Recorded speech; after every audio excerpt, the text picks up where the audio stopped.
The rain on Urine Prime fell in silver sheets, lit by the glowing spires of the Capitol. Down below, in the crowded lower levels, a young alien woman named Lyra pressed herself into the shadows. Her heartbeat was loud in her ears, almost drowning out the distant hum of patrol drones. She clutched a small, black data crystal in her palm. Something worth more than her life in this city. A recording of human music. In her galaxy, such things were not just rare, they were forbidden. The Galactic Concord had banned all human compositions a century ago, claiming they could distort the emotional stability of alien minds. The penalty for possession was not just prison, but neural erasure, a complete wiping of memory and personality. Lyra had never even heard a single note before, not until last week. It had been in the ruins outside the city, where she'd been scavenging old tech for parts. She had found a cracked human playback unit buried in dust, still functional enough to emit a faint, static-filled sound. But what came through the broken speaker wasn't noise. It was something else. A piano, soft, slow, and full of something her own language had no word for. The moment she heard it, her chest had tightened. Her eyes had burned with sudden tears, and her hands had trembled without knowing why. She had shut the device off quickly, afraid of the power it carried.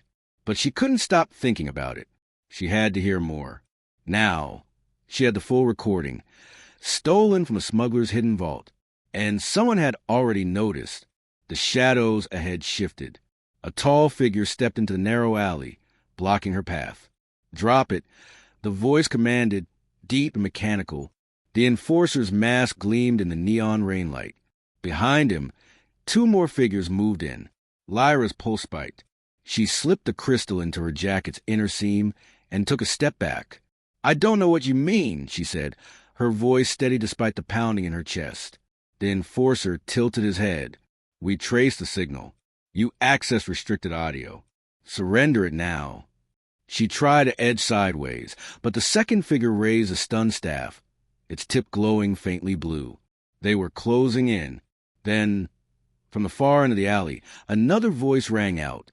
"She's with me?" The enforcers turned. A man stepped into view, tall, broad-shouldered, his face half hidden beneath a hood. He walked forward without hesitation, water streaming from his coat. Lyra didn't know him, but the enforcers seemed to. Their posture shifted, uncertain now.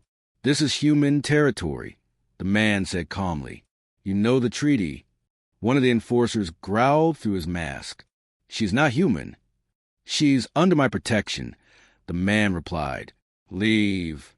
For a long moment, no one moved. Then the lead enforcer hissed a curse and motioned his partners back. "This isn't over." They disappeared into the rain. Lyra exhaled shakily, her back against the wall. The man turned to her, pulling down his hood. His eyes were sharp, but there was something warm behind them. "You're lucky I was nearby," he said. "They were about to erase you." "Who are you?" she asked. "Call me Kale," he said. "And you're carrying something dangerous." Her fingers tightened on the crystal hidden inside her jacket. "It's just music." Kale's gaze locked on hers. "Exactly. That's why they'll kill for it." He led her out of the alley and into the maze of side streets, always glancing behind them. Lyra's mind was racing. She didn't trust strangers easily, especially humans, but something about the way he moved told her he'd done this before. Finally, they stopped in front of a rusted metal door. Kale keyed in a code, and it slid open to reveal a dimly lit room filled with old equipment, wires, and crates. The air smelled faintly of oil and dust. Inside, a small speaker sat on a workbench, patched together from mismatched parts. "Play it," Kale said, motioning to the crystal. Lyra hesitated. "You're not afraid?" He smiled faintly. "Afraid? I've been smuggling human music across star systems for 15 years. She placed the crystal into the reader. The speaker crackled. And then it began. Soft piano again, just like before, but richer now. A melody unfolded, warm and aching, filling the air with something that felt alive. Lyra closed her eyes. Every note seemed to reach inside her, stirring places she hadn't known existed. She felt weightless, as if the walls around them had faded away. When the last chord faded, She opened her eyes. Cale was watching her carefully. "You understand now," he said quietly.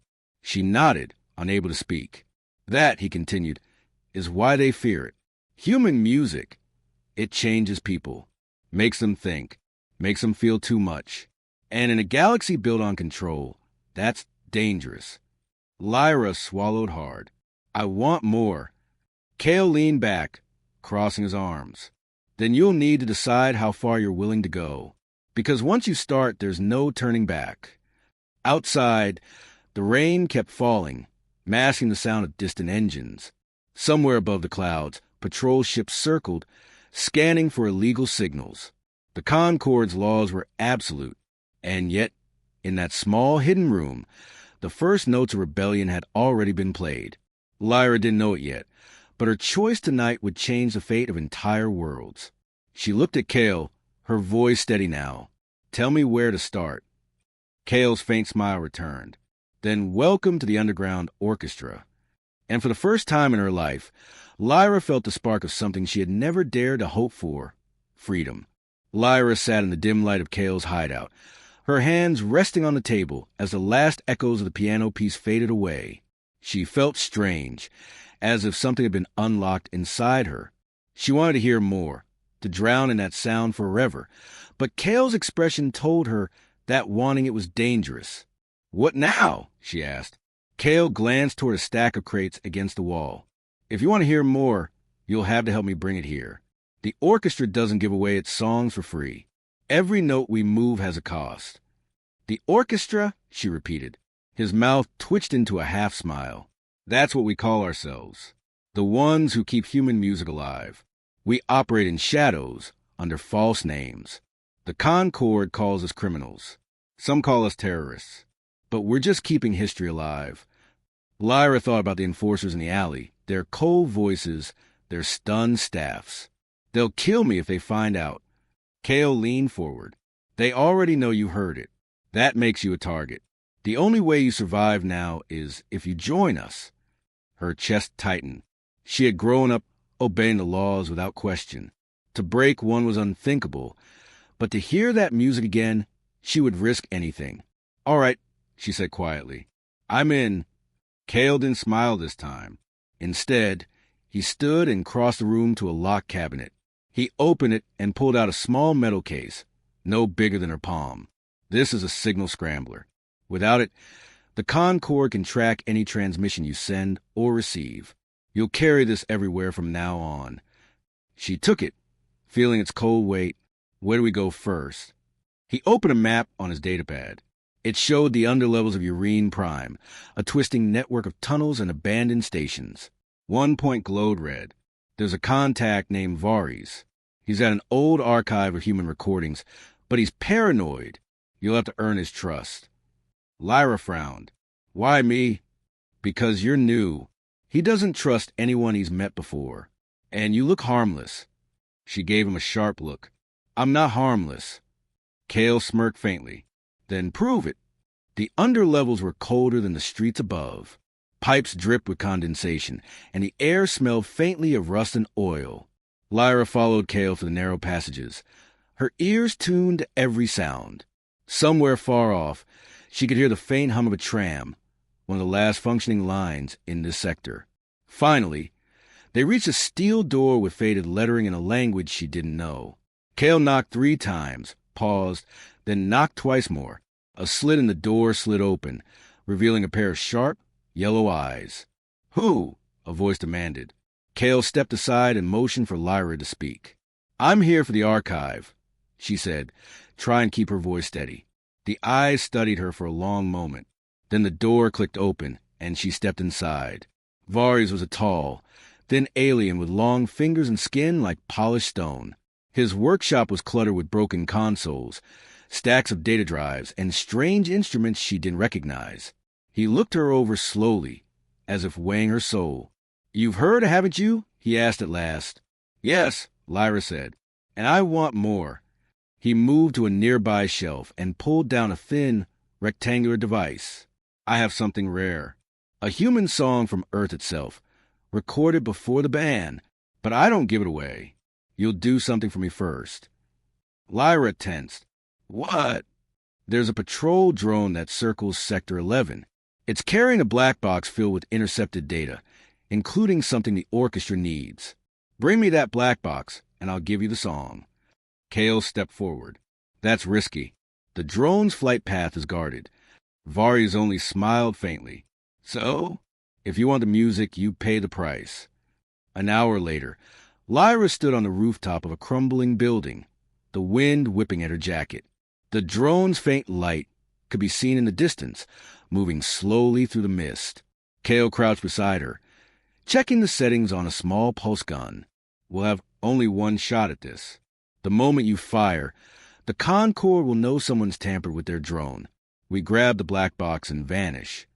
Lyra's hands tighten on the weapon. Why do I have to shoot it? Because you need to prove you can do this, he said. The orchestra doesn't carry passengers. Everyone pulls their weight.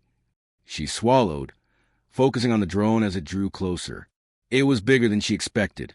A sleek black shape with glowing sensors, its thrusters humming softly in the night air. Kale nodded. Now. She pulled the trigger. A burst of blue light shot from the gun, striking the drone's side. Sparks erupted, and the machine spun wildly before crashing onto the rooftop. Its sensors flickered, then went dark. Kale was already moving, prying open the drone's casing. He pulled out a small cube-shaped device, the black box, and slipped it into his coat. Move! They ran across the rooftop, leaping over broken vents and shattered glass. Below, alarm sirens began to wail, echoing through the streets. By the time they returned to Varys' workshop, Lyra's lungs were burning. She tossed the black box onto his table. Varys examined it with satisfied hum, then handed her the thin device he had promised. Press play, he said. Lyra did. A voice, human, deep and raw, filled the room, singing words she didn't understand. The melody rose and fell like waves, carrying something fierce and beautiful. Lyra felt her throat tighten, her eyes stinging. This wasn't like the piano. This was alive, powerful, and unstoppable. When the song ended, she stood silently for a moment, then looked at Varys. There's more, isn't there? Varys' eyes glittered. Much more, but every song will cost you. Kale's voice was quiet. And the more you take, the deeper you get, until you can't walk away. Lyra didn't answer. She didn't need to. She already knew she wasn't walking away from this. Not ever. 2 days after stealing the black box, Lyra woke to the sound of pounding on Kale's door. She jumped to her feet, her heart already racing. Kale motioned for silence, his hand near the grip of his sidearm. The pounding came again, harder this time, followed by a deep metallic voice. Open. Concord enforcement. You have 30 seconds before we breach. Lyra's breath caught in her throat. They found us. Kale didn't waste time. He grabbed a small satchel from under the table, stuffed it with the most important equipment, then pulled Lyra toward a narrow hatch in the floor. Down, he ordered. The hatch opened into a maintenance tunnel, just big enough to crawl through. The smell of damp metal and old wiring filled the air. Above them, the pounding grew louder. They crawled in silence until they reached a grate that opened into an abandoned tram station. Kale pushed it aside and climbed out. Helping her up, Lyra glanced back, her voice trembling. They're not going to stop, are they? No, Kale said flatly. You're on their list now. That means we move fast. He pulled out the black box they'd taken from the drone. Before we disappear, we need to know what's on this. It might explain why they're suddenly so aggressive. They made their way to an old signal bunker deep in the underlevels. It smelled of dust and oil, and the walls were covered in faded posters from decades past. Kale powered up a cracked console and slotted the black box into the reader. The screen flickered to life, showing lines of encrypted code. Kale's brow furrowed. This isn't just intercepted traffic. This is... He stopped. What? Lyra asked, leaning closer. He tapped a few keys. A hidden audio file appeared. It's a broadcast, he said slowly. From a human ship. Lyra's eyes widened. I thought humans weren't allowed to transmit in this sector. They aren't, Kale said, which means this was sent illegally and intercepted before anyone else could hear it. He pressed play. At first, there was only static. Then a voice emerged, male deep, with urgency in every word. This is Captain Arden of the Free Vessel Horizon. To any who can hear, we carry the last full archive of pre-banned human music. The Concord knows. They are coming. We will not survive without allies. Repeat. The transmission cut off abruptly. Lyra's skin prickled. They're alive? With the entire archive? Cale's jaw tightened. If that's true, it changes everything. But it also means the Concord will throw everything they have at finding them. And anyone who tries to help. Lyra stared at the console. The thought of hearing not just one song, not just one piano piece, but the entire history of human music, it made her chest ache. We have to find them. Cale gave her a hard look. It's not that simple. They could be anywhere in the galaxy, and the Concord's already hunting you. Then we stay ahead of them, she said firmly. You told me once that music changes people. If that's true, then this archive could change everyone. Cale didn't answer right away. He just stared at her, as if weighing her resolve. Finally, he nodded. All right, but we'll need help. And that means going to the outer rings. The journey to the outer rings wasn't easy. The public transport lines ended at the mid-level districts, forcing them to bribe their way onto a freight hauler heading toward the edge of the city's orbital docks. The hauler's cabin was cramped, smelling faintly of engine grease and stale air. Lyra sat by the window, watching the lights of Urine Prime grow smaller as they drifted into the void. Cale sat across from her, checking a list on his datapad. There's someone we can trust in the rings. Name's Terran, ex-Concord intelligence. Knows how to vanish from their scanners. Lyra tilted her head. If he's ex-Concord, why would he help us? Because, Cale said with a faint smile, the Concord erased his daughter for listening to a human love song. The hauler jolted as it docked with station orbiting a pale blue gas giant. The station was old, patched together from mismatched modules, its lights flickering in places. The corridors were crowded with traders, mercenaries, and people who didn't want to be found. They found Terran in a small, dim cantina at the station's edge. He was broad-shouldered, with a cybernetic implant running down one side of his face. When Cale explained what they had, his eyes sharpened. You're insane, Terran said. The Concord has half the sector on alert. But he leaned forward, his voice dropping. If this archive is real, then yes, I'll help you. But we'll have to move fast. He pulled up a holo map on the table. I've heard rumors of a ship hiding in the Nebralis Rift. No one goes there. Too dangerous. If your horizon is there, we can find it before the Concord does. Lyra felt a surge of hope. Then let's go. They didn't get far. As they left the cantina, the station's alarm klaxons blared. A voice echoed over the loudspeakers. Attention. All travelers remain where you are. Concord enforcement is conducting inspections. Cale's hand went to his weapon. They're here. Through the station's main corridor, a squad of Concord enforcers marched in, their armor black and polished. Stun rifles at the ready. Terran's voice was a low growl. We can't let them see you. Follow me. They slipped into a maintenance shaft, the sound of boots pounding closer behind them. The shaft was narrow and steep, forcing them to climb down quickly.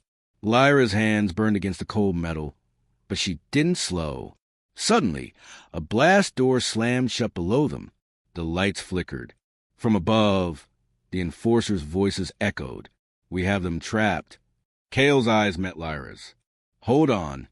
He pulled a small device from his belt, a shaped charge.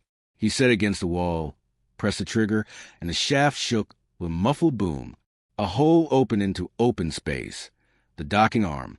Beyond it, a row of small escape skiffs floated in their locks. They leapt through the gap, alarm screaming, and ran for the nearest skiff. Lyra's pulse thundered as she scrambled into the cockpit. Cale sealed a hatch. Terran fired up the engines, and the skiff tore free from the station just as Concord ships began to close in. In the distance, the Nebralis Rift glimmered like a wall of shifting blue mist. Somewhere beyond it, a human voice had called for help, and Lyra was determined to answer. The Nebralis Rift filled the skiff's forward view like a living wall. Blue mist rolled and twisted, lit from within by flashes of pale lightning. Massive shadow shapes moved behind the haze, their outlines just visible before melting back into the swirling light. Lyra gripped the armrest, her stomach tightening. That doesn't look like a safe place for any ship. Terran's voice was calm but firm. It isn't. The rift is full of gravitational storms, debris fields, and creatures a Concord pretends don't exist.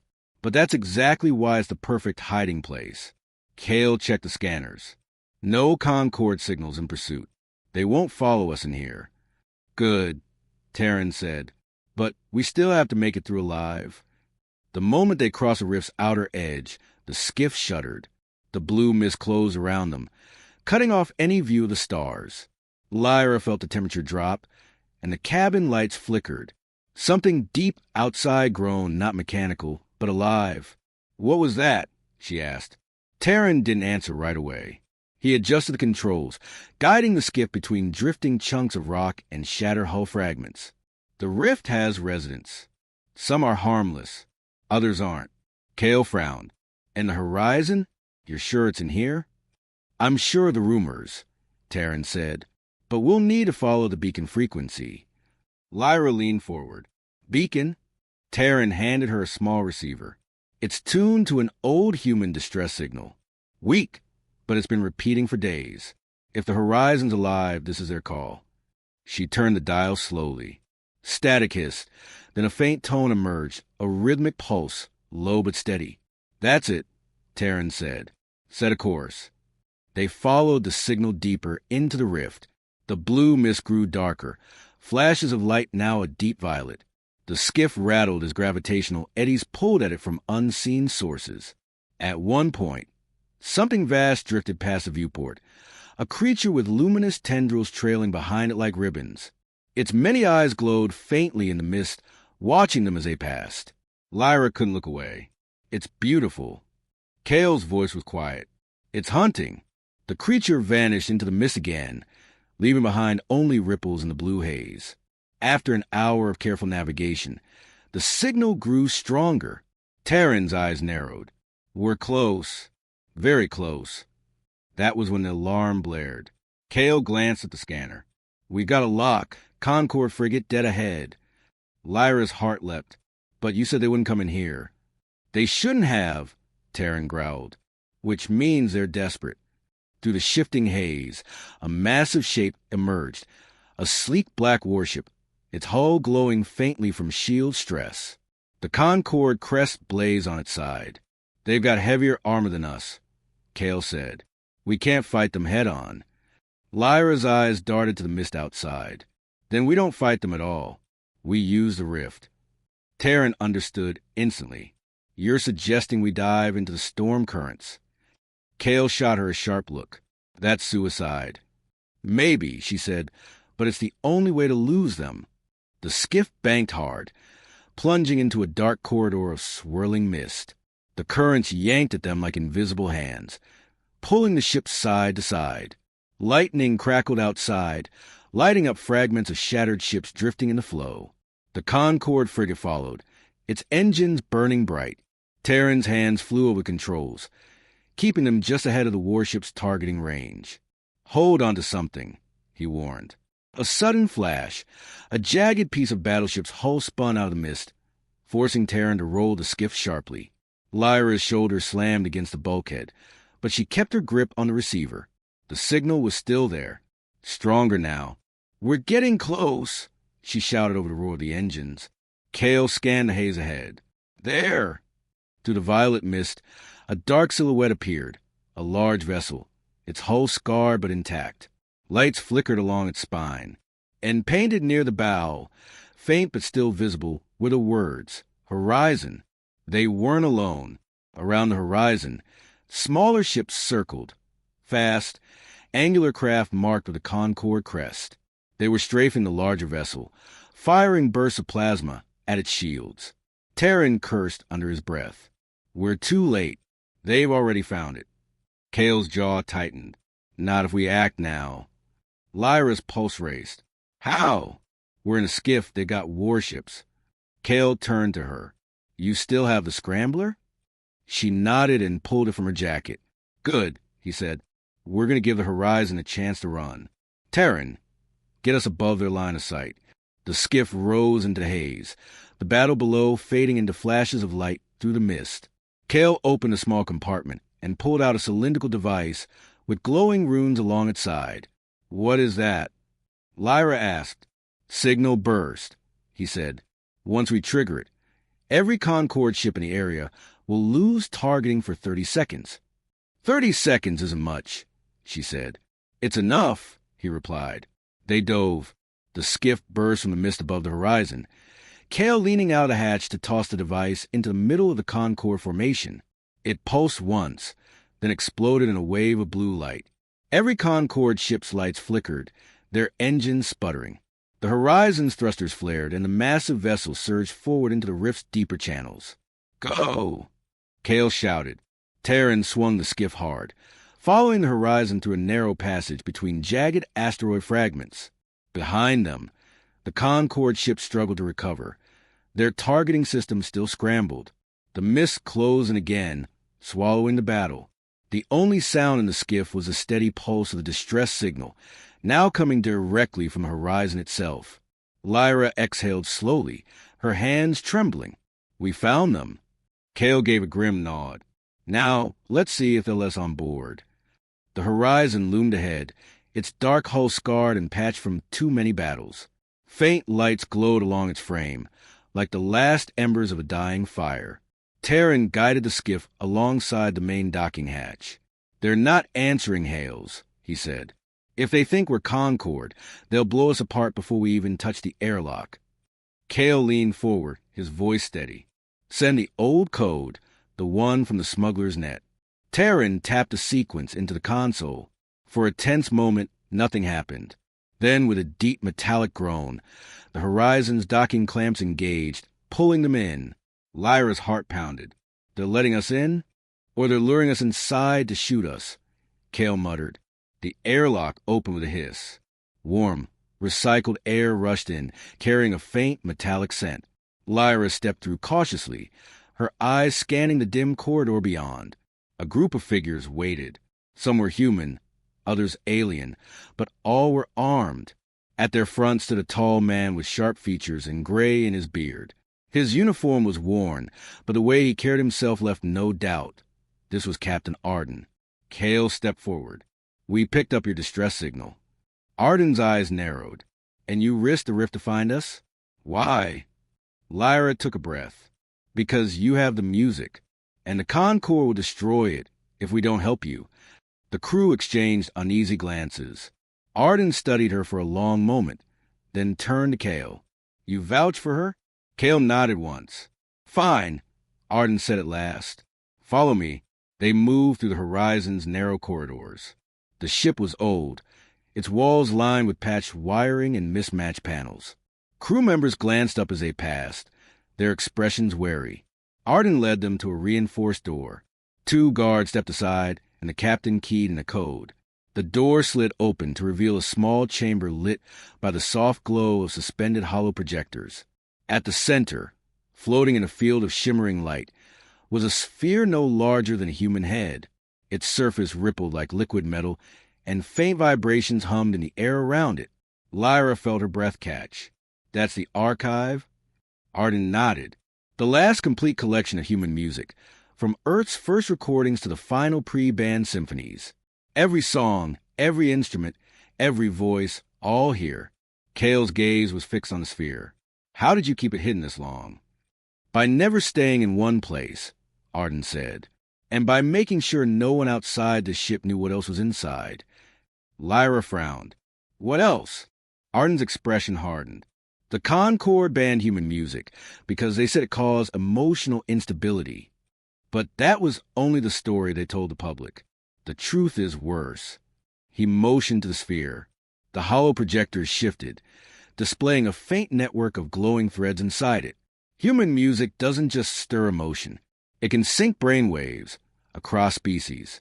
The right song can make a crowd move as one, or make them feel the same thought at the same time. Lyra's stomach turned. You mean it can control people? Not control, Arden said carefully. influence, inspire, unite, or in the wrong hand command. Kale's eyes darkened.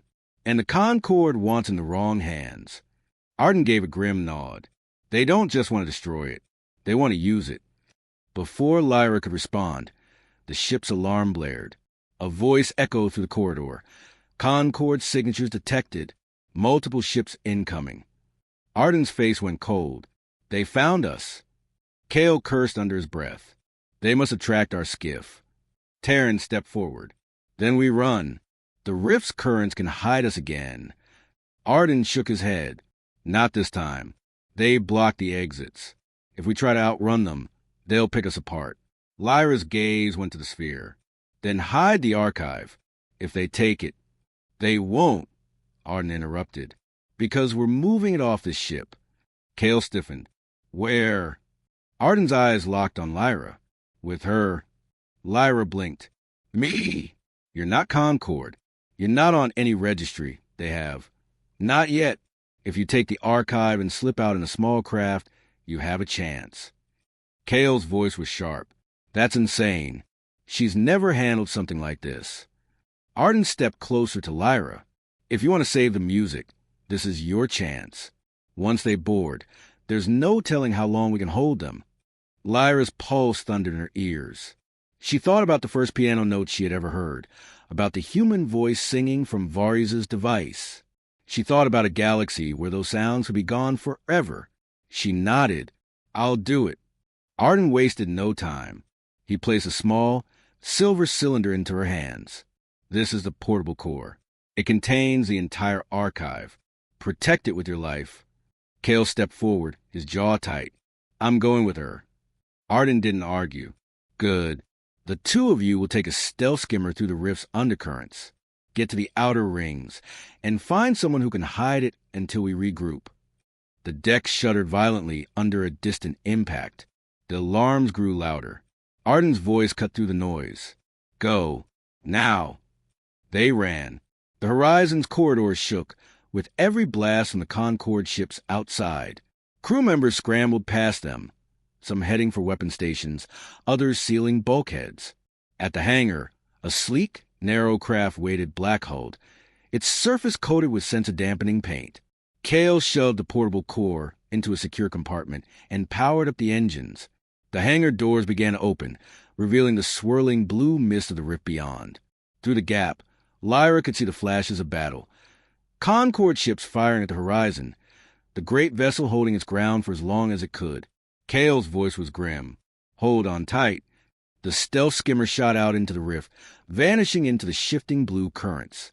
Behind them, the horizon fought on. Ahead of them, the galaxy's most dangerous secret now rested in Lyra's hands. And the Concord would never stop hunting them.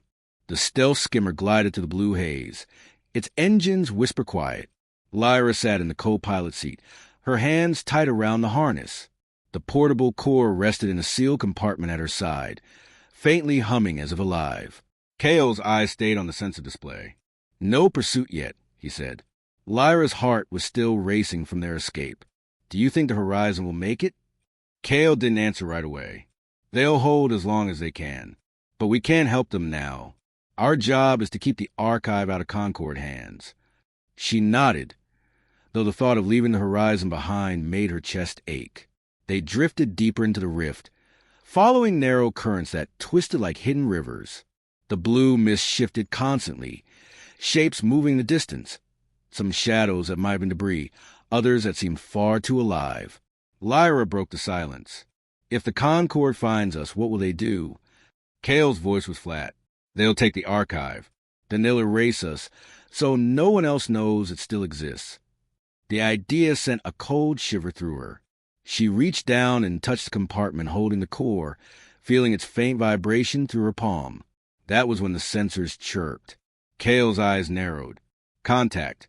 Closing fast. Lyra leaned over the display. Concord. He tapped the screen. A single moved toward them at alarming speed. Not just Concord. This is worse. That's a Hunter-class interceptor. She frowned.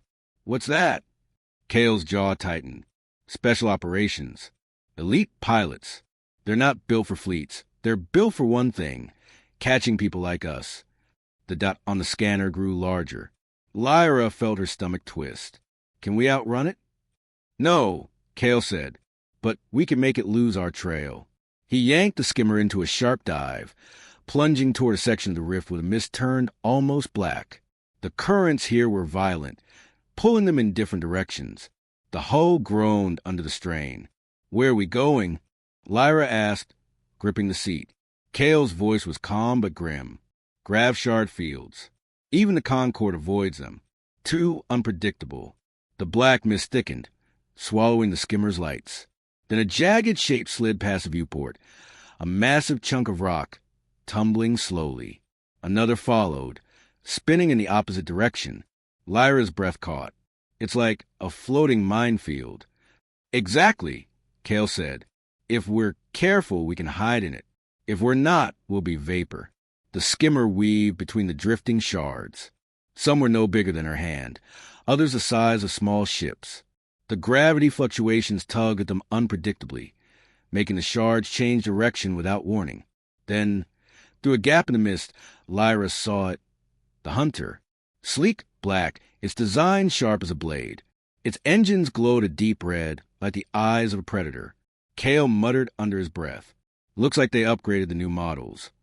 The Hunter closed the distance with terrifying speed. A burst of plasma fire streaked past the skimmer, lighting the mist in brief flashes. Lyra's pulse hammered. They've got a lock on us. Not for long, Cale said, yanking the controls. The skimmer rolled hard, diving between two spinning shards. One scraped along the hull with a screech of metal, but they slipped through. The Hunter followed, its pilot matching every move. Whoever was flying it knew the rift as well as Cale did. Maybe better. Lyra's eyes darted to the scanner. They're still gaining. Cale's lips pressed into a thin line. Then we changed the game. He pulled a small metal sphere from a compartment beside the controls. EMP charge. We drop in the grav flow. It'll fry their targeting systems long enough for us to vanish. Lyra reached for the release control. Tell me when. The Hunter's plasma fire lit the mist again, striking a shard and sending fragments spinning toward them. Cale twisted the skimmer through the debris. Now!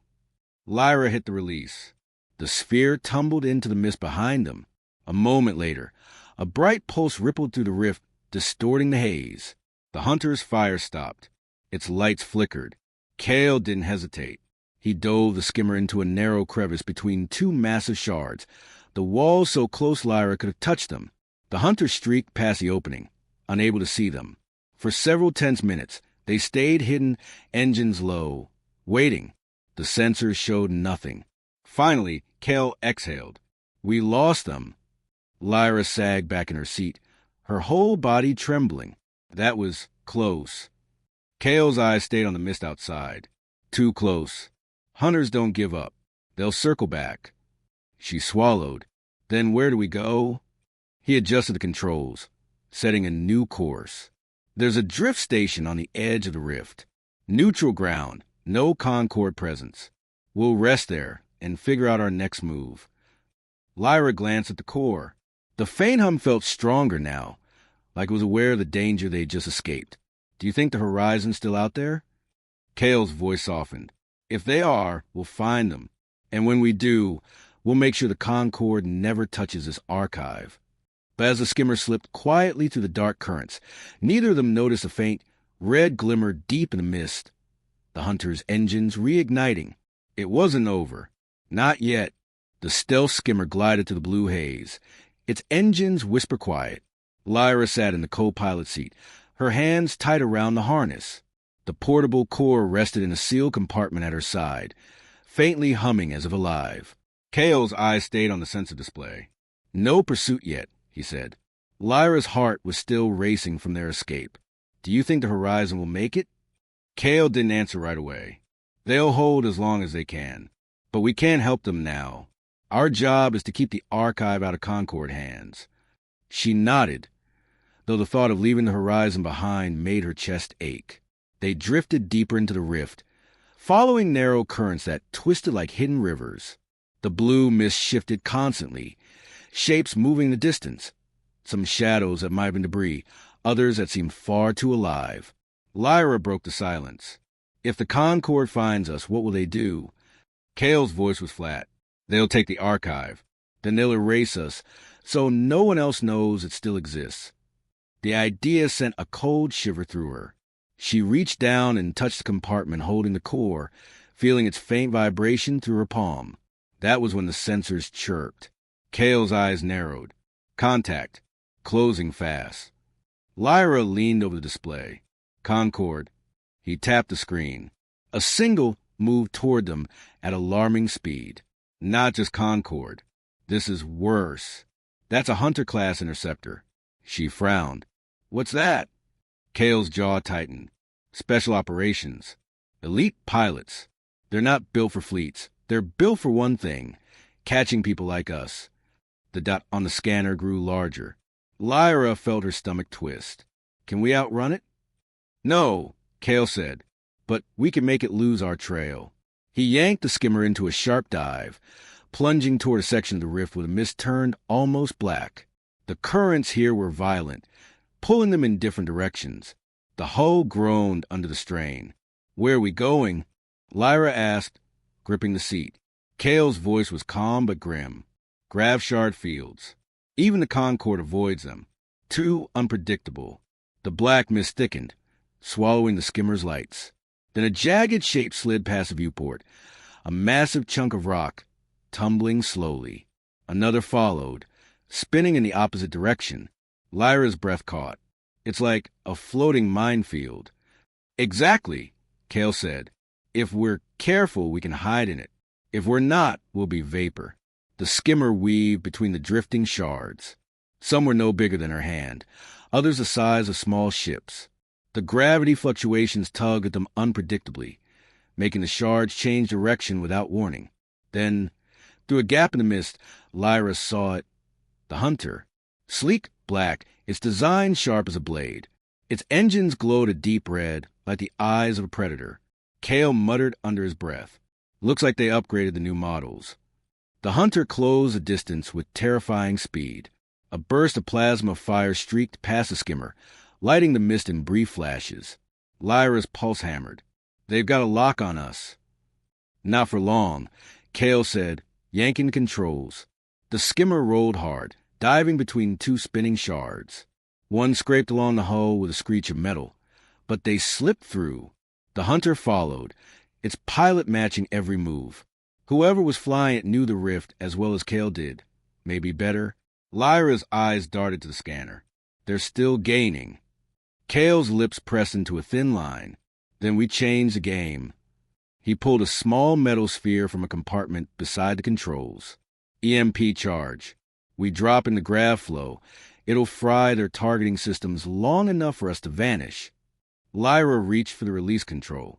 Tell me when. The Hunter's plasma fire lit the mist again, striking a shard and sending fragments spinning toward them. Kale twisted the skimmer through the debris. Now! Lyra hit the release. The sphere tumbled into the mist behind them. A moment later, a bright pulse rippled through the rift, distorting the haze. The Hunter's fire stopped. Its lights flickered. Kale didn't hesitate. He dove the skimmer into a narrow crevice between two massive shards, the walls so close Lyra could have touched them. The Hunter streaked past the opening, unable to see them. For several tense minutes, they stayed hidden, engines low, waiting. The sensors showed nothing. Finally, Kale exhaled. We lost them. Lyra sagged back in her seat, her whole body trembling. That was close. Kale's eyes stayed on the mist outside. Too close. Hunters don't give up. They'll circle back. She swallowed. Then where do we go? He adjusted the controls, setting a new course. There's a drift station on the edge of the rift. Neutral ground, no Concord presence. We'll rest there and figure out our next move. Lyra glanced at the core. The faint hum felt stronger now, like it was aware of the danger they'd just escaped. Do you think the horizon's still out there? Kale's voice softened. If they are, we'll find them. And when we do, we'll make sure the Concord never touches this archive.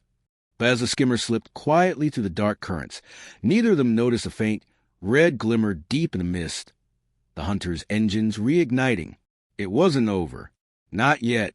The maintenance bay was quiet now, except for the soft hum of the portable core. Lyra stood with her back against the table, still catching her breath. Cale's weapon remained in his hand, though the muzzle was pointed toward the floor. The hunter, now without their helmet, watched them with an expression somewhere between exhaustion and relief. "My name is Rian," the hunter said at last. "I used to be Concord, one of their best trackers. But I learned the truth about why they ban human music." Lyra's voice was cautious.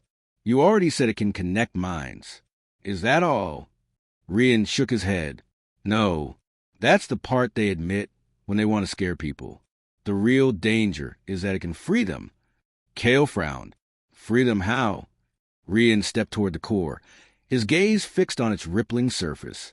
"The Concord's power is built on isolation. Keep each species in its own cultural cage, and they can't unite. Human music breaks those walls. It lets minds blend, not just to follow orders, but to share everything. Thoughts, feelings, memory." Lyra's breath caught. "Memory?" Rian nodded. "That's why they call it dangerous. A song isn't just notes. It's a thread that can carry whole lifetimes. There are pieces in that archive that hold more than sound. They hold the memories of the people who created them. When you listen, part of them lives in you." Cale's eyes darkened. "So the Concord doesn't just want control. They want to erase those voices completely." "Exactly," Rian said. "Once the last copy is gone, the past dies with it." Lyra stared at the core. "How do we know this is true? How do we know the Concord didn't plant this idea to scare people away from the music?" Rian stepped closer to her. "Because I've heard it. I've lived it. The first time I intercepted a smuggled song, it pulled me into the life of a human composer from centuries ago. I saw his home, felt his grief, his joy. I wasn't just hearing his music. I was him for a moment. That's when I knew the Concord wasn't just banning sound. They were banning truth." Lyra's hands tightened on the edge of the table. She remembered the first piano piece she had heard, how it had made her cry without knowing why. Now she understood. It hadn't just been notes. It had been someone. Cale's voice was low but steady. "If what you're saying is right, then the archive is more dangerous than even I thought." Rian nodded. "Dangerous, yes, but also the most powerful weapon against the Concord's rule." Before they could speak again, the station's alarms wailed. A voice echoed over the intercom. "Warning, multiple Concord ships entering dock perimeter. All non-essential crew to secure zones." Cale cursed under his breath. "They're here." Rian's head snapped toward the door. "They'll have brought an extraction unit. They'll come for the core first." Lyra looked between them. "Then we have to get out of here." Cale's eyes narrowed. "We can't just keep running forever. If we keep moving the core, eventually they'll catch us. We need to end this." Rian gave a slow nod.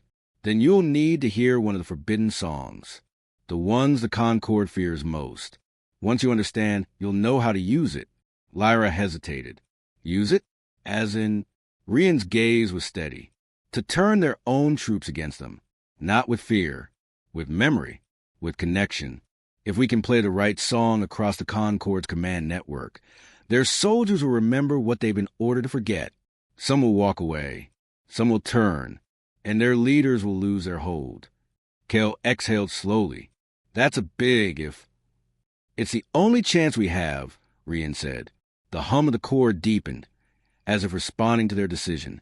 Lyra felt the vibration in her chest. Rian touched the surface lightly, and a soft ripple of light spread across it. The air filled with sound, not loud, but impossibly clear.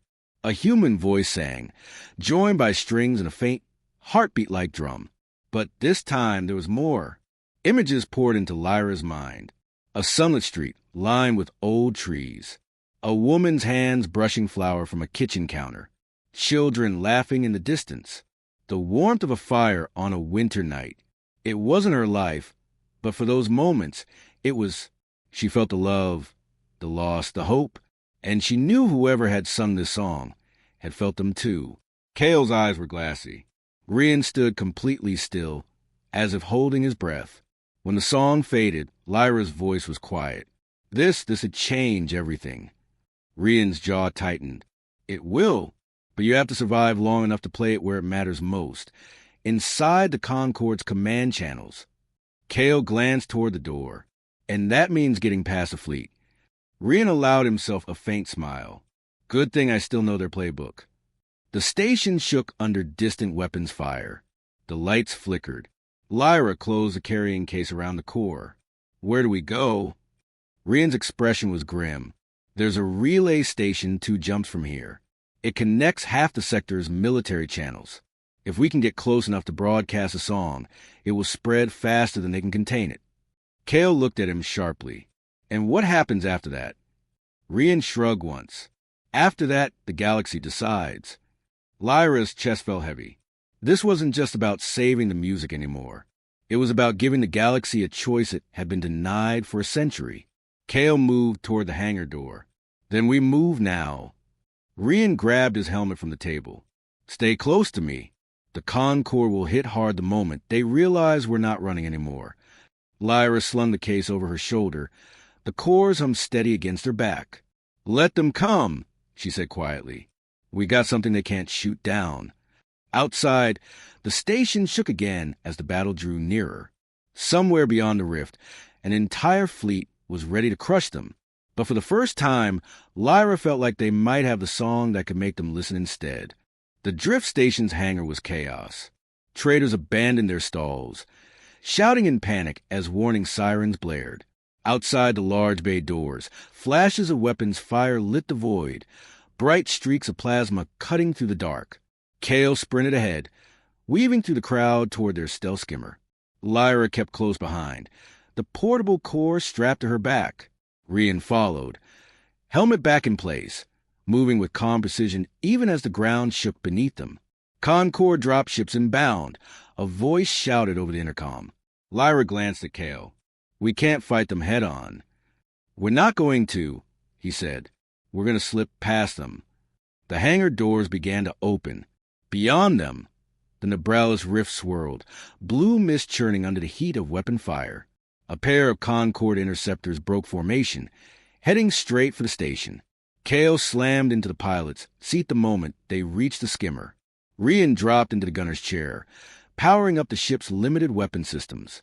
Lyra strapped herself in and secured the core between her knees. The skimmer's engines hummed to life. Kale wasted no time, blasting them out of the hangar just as a Concorde dropship roared past. We're not cloaked yet, Rian warned. They'll see us. Then we stay in the mist, Kale replied, plunging them into the rift's swirling haze. The relay station was 2 jumps away. But between them and it, the Concorde fleet was tightening its net.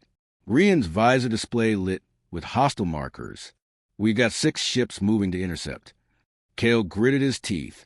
We'll use the debris field ahead. Too dense for their formation to hold. Lyra could see it now. A shattered moon's remains, chunks of rock and twisted metal drifting in a slow, deadly dance. The skimmer darted into the field, weaving between spinning fragments. The Concorde ships followed, but their formation broke as they tried to avoid collisions. Rian fired short, sharp bursts from the rear guns, forcing the closest pursuers to veer off. That'll buy us seconds, not minutes. A sudden explosion lit the field. One of the Concorde ships had clipped a shard of moon rock and torn open its hull. Lyra flinched at the violent bloom of fire, but Kale's focus never wavered. We're almost at the jump point, he said. That was when a shadow dropped in front of them. Sleek, black, engines glowing red. The hunter's ship. Lyra's heart leapt. Rian. I see it, Rian said sharply. The hunter didn't fire. Instead, they matched the skimmer's movements, forcing Kale slow. Over the comm, a voice came through, calm, cold, and familiar. Thorn. Van. You won't reach the relay. Hand over the core. Kale's eyes narrowed. Not happening. The hunter's voice hardened. Then you'll burn with it. The black ship surged forward, cutting off their escape route. Rian's hands flew over the controls, targeting the hunter's engines. We won't win in a straight fight. We need a distraction. Lyra's gaze flicked to the core. Its hum was steady, almost like it was waiting. What if we let it sing? Kale glanced at her in disbelief. Here? In the middle of a battle? She met his eyes. If it can reach the hunter's mind, maybe it can stall him like before. Just enough for us to get clear. Rian hesitated only a moment before nodding. Do it. Lyra unsealed the carrying case. The core floated upward, light rippling across its metallic surface. The hum deepened, and then the song began. It wasn't the soft melody from before. This was faster, sharper, full of urgency. Drums echoed like a heartbeat in flight, strings rising in waves. Lyra felt her chest tighten, her hands tingling with adrenaline. Through the viewport, the hunter's ship slowed. Its movements became less precise, as if the pilot was distracted. Kale didn't waste the opening. Hold on. The skimmer dropped into a sudden roll, diving under the hunter's ship and boosting hard toward the jump point. Blinding light filled the cockpit as they crossed into hyperspace. When the stars returned, they were in the quiet space between the rift and the relay system.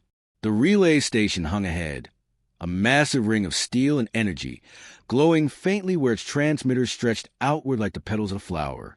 Rian's voice was tight. We won't have long once we start broadcasting. The Concord will trace the signal instantly. Kale kept his eyes forward. Then we make those seconds count.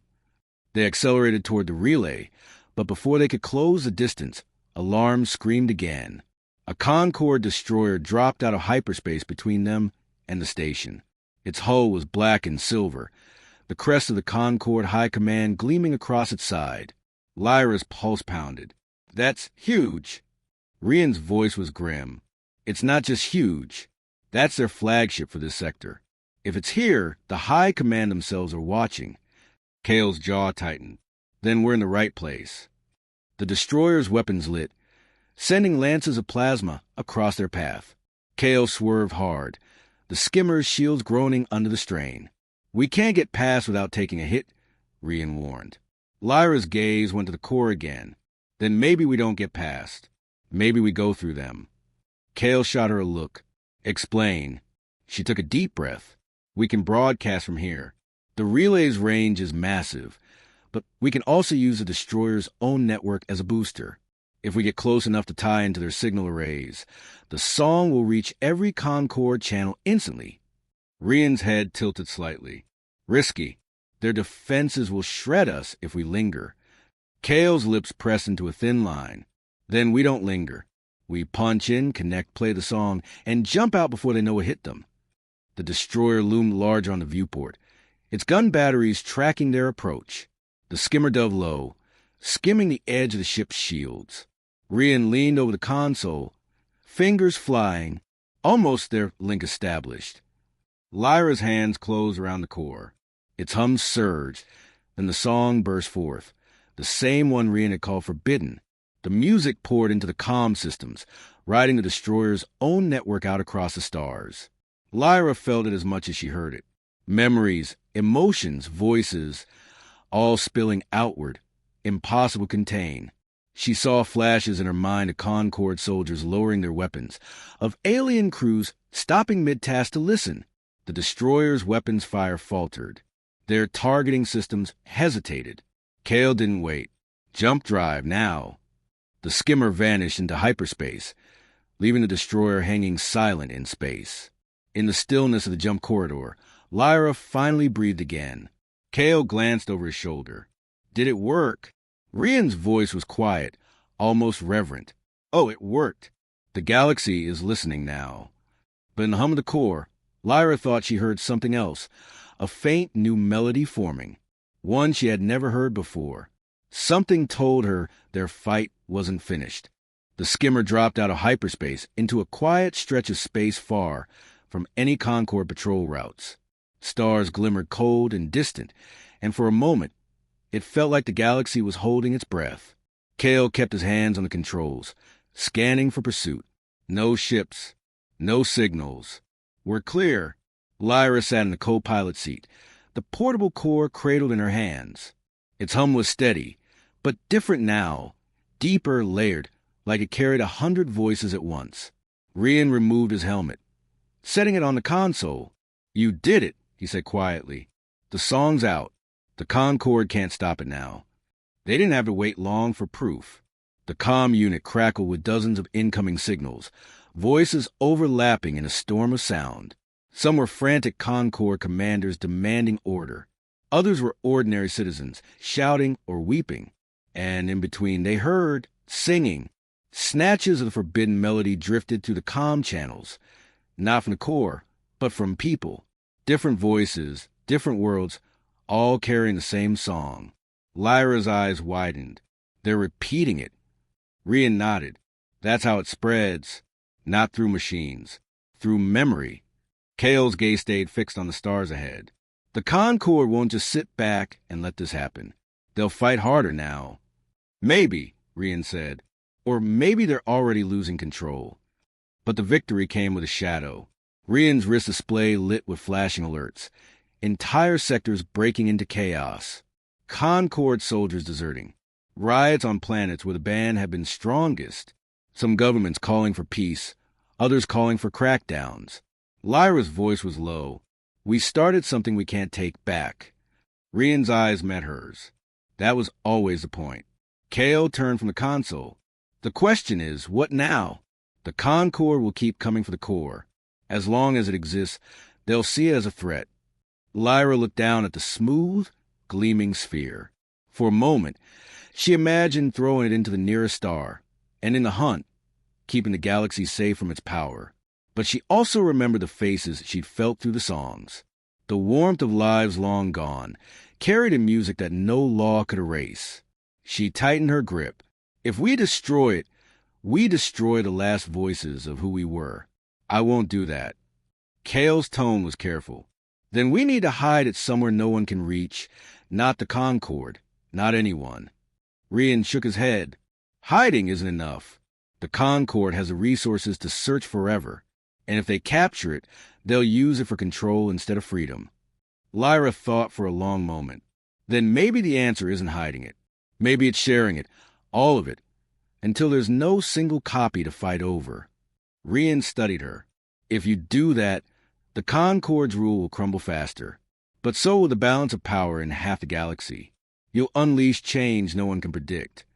Lyra met his gaze. Then let it change. It wasn't a decision they could undo. Once the core's content were copied and seeded across enough networks, no force in the galaxy could erase them all. The songs would be sung. The memories would live in every corner of every world. Kale exhaled slowly. If we do this, we can't stop halfway. We'll have to move fast before the Concord shuts the channels down. Rian's mouth curved into a faint smile. Then we move fast. They worked in silence, linking the core to the skimmer's transmitters. The hum rose, filling the cabin with a vibration that seemed to sink into their bones. One by one, the songs began to flow, symphonies, ballads, voices from across centuries. Each carried more than music. Each carried a piece of the people who had made it. The calm traffic shifted. They heard laughter, cries of joy, entire crowds singing in unison. Concord orders were drowned out by the flood of sound. And then, without warning, the core began to glow brighter, its hum deepening into something almost like a heartbeat. Lyra's eyes widened. What's happening? Rian's voice was calm, but there was wonder in it.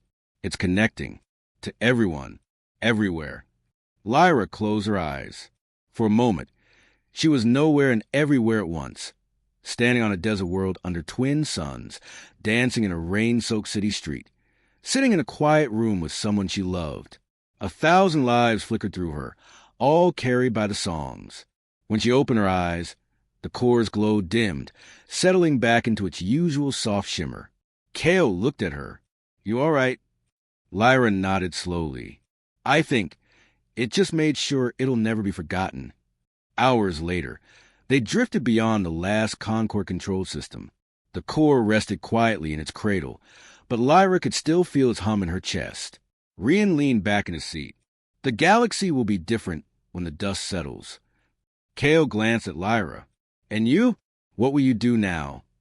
Lyra looked out at the stars, the faint echoes of music still in her mind.